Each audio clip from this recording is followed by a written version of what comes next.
Welcome to Val's Sweet Kitchen. I was flipping through my old cookbooks the other day and came across Seafoam Frosting, which is egg whites and brown sugar, and you whip that up. But what happens when we add butter? Is that Seafoam Buttercream?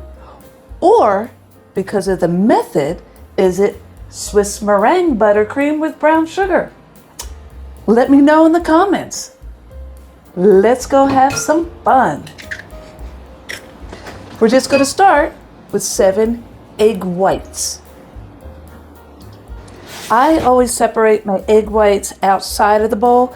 That way, if a yolk's going to burst, it's going to burst in here and not in there. I'm putting this on my easy chocolate cake, 6-inch. Made with cardamon. Love cardamon. And then add a pinch of kosher salt. Kosher salt doesn't have that iodine in it. And 2 cups of light brown sugar. You want to pack it in there. And then we're going to whisk this together and bring it up to 160 degrees over a pan of boiling water. In America, we call this a double boiler. In Europe, they call it a bain-marie. Careful the water doesn't touch the bottom of your bowl.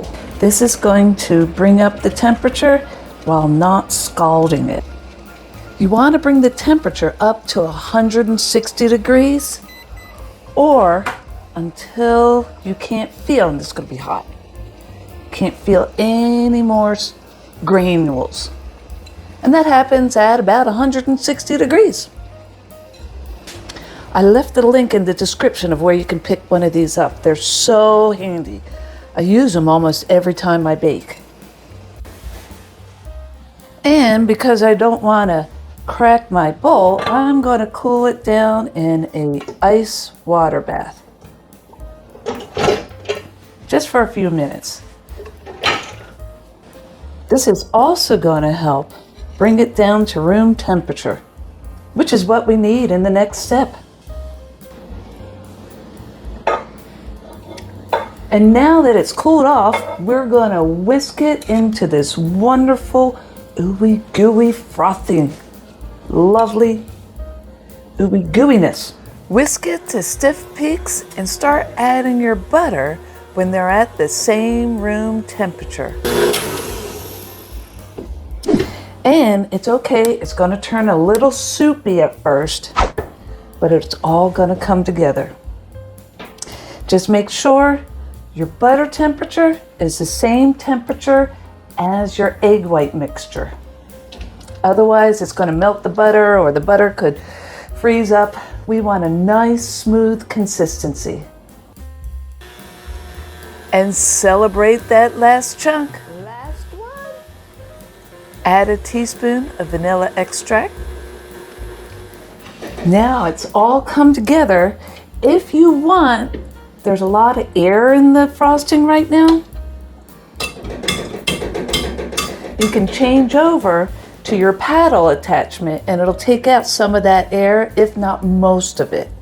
Just beat it for about 10 more minutes. I'm going to do that because I'm going to pipe it onto my cake over here. It's going to be so good.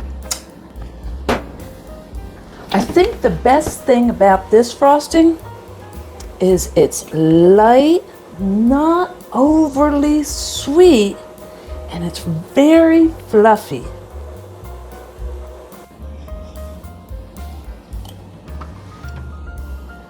Oh, it's so good. I hope you had fun today. If you did, give it a like, subscribe to my channel, and don't forget to pop the bell so you get notified the next time a video comes out.